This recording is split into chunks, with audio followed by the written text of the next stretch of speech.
آپ نے کہا کہ پاکستان اور افغانستان اگر مل جائیں تو بہت بڑی طاقت بن سکتے ہیں۔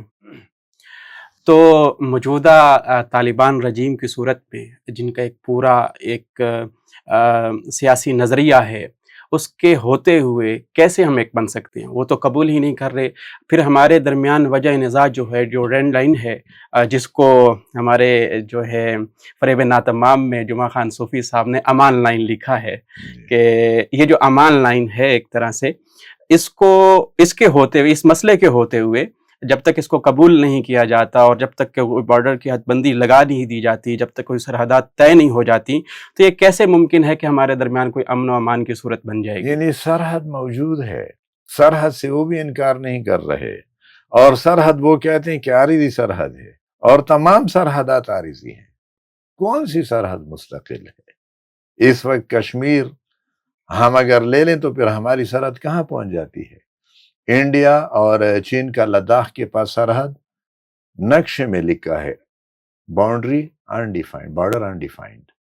ہندوستان اور اس کے ساتھ ڈیفائن ہے۔ کشمیر اگر ہماری قبضے میں آتا ہے، چین کے ساتھ سرحد پہ ہمارا کوئی تنازع نہیں ہوگا، ڈیفائن ہو جائے گا۔ اس وقت افغانستان اور پاکستان کی سرحد بھی ڈیفائن ہے۔ اصل میں اس مسئلے کا بھی حل نکالا جا سکتا ہے۔ اس سرحد کو پاکستان کی حکومت جس نگاہ سے دیکھتی ہے وہ درست نہیں ہے۔ آپ باجوڑ سے اگر شروع کریں، یعنی سرحد تو بالکل چین سے آتا ہے، جی چترال کے علاقے میں پاکستان اور افغانستان وہ واخان کی پٹی ہے، وہاں پہ بھی کچھ قبائل آر پار ہیں، لیکن باجوڑ میں تو بالکل واضح طور پہ سالارزائی، ماموند، یہ باجوڑ ہے۔ اس کے بعد پھر صافی، محمد، یہ محمد ایجنسی میں، اس کے بعد پھر شنوار خیبر ایجنسی میں، خیبر ضلع میں، اس کے بعد پھر کرم میں منگل ہے، اس کے بعد پھر شمالی وزیرستان اور جنوبی وزیرستان میں وزیر، اس کے بعد پھر بلوچستان شروع ہو جاتا ہے۔ یہاں پہ اچکزائی، کاکڑ، نورزائی، یہ قبائل جو ہیں بارڈر پہ آر پار ایک ہی قبیلہ آباد ہے۔ 10 سے زیادہ قبائل میں نے گنوائے، اس سے کے علاوہ اور بھی ہو سکتے ہیں، اور یہ ان کی رشتہ داریاں ہیں ایک دوسرے کے ساتھ، یہ ایک زبان بولتے ہیں، ان کے مذہب، تہذیب، تمدن ایک ہے۔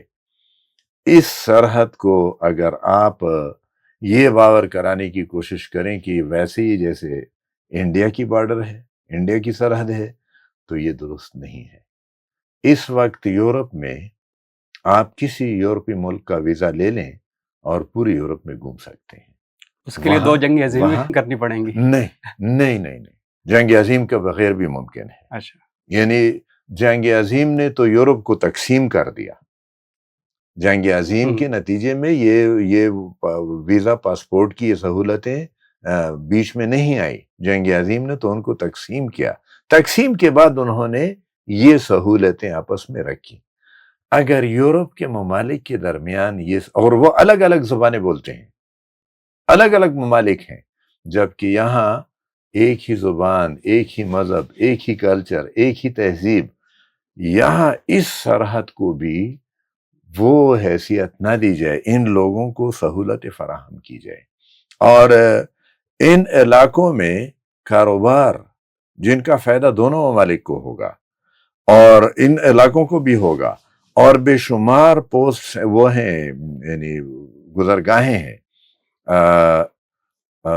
ارندو چترال میں آتا ہے، اس سے نیچے پھر نواپاس ہے، یہ محمد اور باجوڑ کے بالکل بیچ میں ہے۔ اس سے اوپر بھی لوگ آتے جاتے ہیں باجوڑ کے علاقے میں۔ اگر اس سے نیچے جائیں پھر تورخم ہے، بین الاقوامی بارڈر ہے، اس سے نیچے خرلاچی کرم ضلع میں، اس کے بعد پھر وزیرستان میں غلام خان ہے، انگور اڈا ہے، اور پھر چمن ہے۔ ان تمام گزرگاہوں کو کھولنے کی ضرورت ہے، یہاں کے عوام کو ایک دوسرے کے ساتھ ملنے دیا جائے، پاکستان اور افغانستان کے عوام آپس میں ایک دوسرے کے ساتھ شیر و شکر ہونا چاہیے، گل مل جانا چاہیے۔ اس طریقے سے یہ دونوں ممالک مل سکتے ہیں۔ لیکن اگر آپ بارڈر پہ بین الاقوامی جو قوانین ہے جو یورپ کے لیے نہیں ہے اور میرے لیے ہیں، اس کو اپنائیں گے تو پھر مسائل اور بھی پیدا ہوں گے اور جو موجود ہیں وہ بھی حل نہیں ہوں گے۔